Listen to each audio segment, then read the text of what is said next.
এগুলো তো একদিনের কাজ নয়, মানুষকে এটা বুঝতে হবে। আজকে প্রত্যেকের নিজস্ব সমস্যা নিজস্ব মনে হয়। তৃণমূল প্রার্থী সায়নী ঘোষের সামনেই ক্ষোভ উগরে দিলেন যাদবপুর লোকসভা কেন্দ্রের মহিলা ভোটারদের একাংশ। বেহাল রাস্তা, পানীয় জলের অভাব, বেহাল নিকাশি নিয়ে অসন্তোষ প্রকাশ করলেন তারা। শুক্রবার রাজপুর সোনারপুর পুরসভার 34 নম্বর ওয়ার্ডে হুডখোলা গাড়িতে প্রচার করেন যাদবপুরের তৃণমূল প্রার্থী। তার সঙ্গে ছিলেন সোনারপুর উত্তরের তৃণমূল বিধায়ক ফিরদৌসী বেগম। এমন সময় কয়েকজন ভোটার নিজেদের ক্ষোভের কথা প্রকাশ্যে বলতে শুরু করেন। ভোট দিয়ে কোনো লাভ নেই, কোনো পার্টিকে ভোট দেওয়া ঠিক না। সায়নী দিকে কি বললেন আপনারা? ওটাই বলা হয়েছে যে কাউকে ভোট দেব না আমরা। কেন কেন ভোট দেবেন না কেন? এই জল নেই বলে?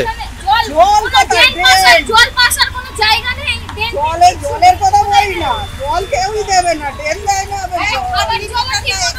মমতা বন্দ্যোপাধ্যায় প্রত্যেকটা বাড়িতে পশ্চিমবঙ্গে জল পৌঁছে দেওয়ার কাজ করছে এবং সেটা কমপ্লিট করে দেবে বাই 24। তো সেখানে জলের লাইনের কাজ, ওটাই আমরা ওনাদেরকে বললাম যে প্রকল্প ইজ অনগোইং এবং তার সঙ্গে ডিস্ট্রিবিউশনের লাইন চলছে। ওরাও জানে যে কাজ যদি হয় তাহলে সেটা সিপিএমও করবে না, বিজেপিও করবে না, কংগ্রেসও করবে না, সেটা তৃণমূলই করবে।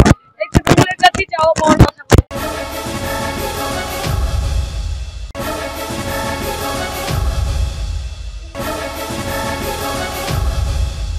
এই রাজপুর সোনারপুর এলাকা মিলিয়ে 520 কোটি টাকা কেবলমাত্র এই এলাকার জন্য বরাদ্দ হয়েছে।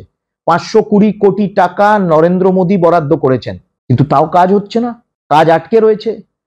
তাহলে কি বলা যায় যে ইচ্ছাকৃতভাবে ডিলে করছে এই কাজ? টাকাটা কোথায় যাচ্ছে? তারা নিজেদের অডিট করাচ্ছে না কেন? টাকার হিসেব দিচ্ছে না কেন? সেই জন্য স্থানীয় মানুষের এই ক্ষোভ। তৃণমূলের প্রার্থী উনি বুঝুন উনি কাদের নিয়ে চলছেন। সকলে বুঝতে পারছে তো কিভাবে কাটমানি আর তোলাবাজির রাজত্ব চলছে। যাদের দুপাশে নিয়ে রাস্তায় বেরিয়েছেন তারা কি করে ওনাকে ডোবাবে সেটা উনি এখনো বুঝতে পারছেন না।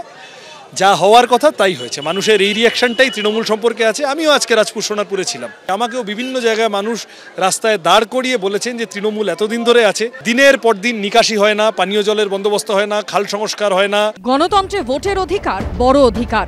একজন ভোটারের একটা সঠিক ভোট একজন সঠিক মানুষকে আইন প্রণেতা হিসেবে সংসদে পাঠাতে পারে, আর একজন সঠিক জনপ্রতিনিধি দেশকে সঠিক পথে এগিয়ে নিয়ে যেতে সক্ষম। রঞ্জিত হালদারের রিপোর্ট, এবিপি আনন্দ, দক্ষিণ 24 পরগনা।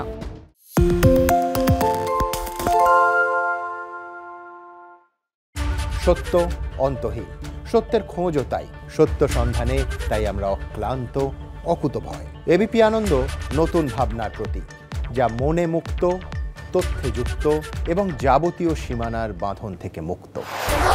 সীমা না শব্দটির মধ্যে লুকিয়ে আছে মানা শব্দটি, যেন চোখ রাঙানি এক অদৃশ্য বেড়াজাল, যা আটকে রাখে আমাদের এক ছোট্ট গণ্ডির মধ্যে। একমাত্র সঠিক খবরই গড়ে তুলবে এক মুক্ত সমাজ। সেই জগৎ গড়ার লক্ষ্যে কোনো সীমানার ঠুকুটি আমরা মানব না। এবিপি আনন্দ এগিয়ে থাকে, এগিয়ে রাখে।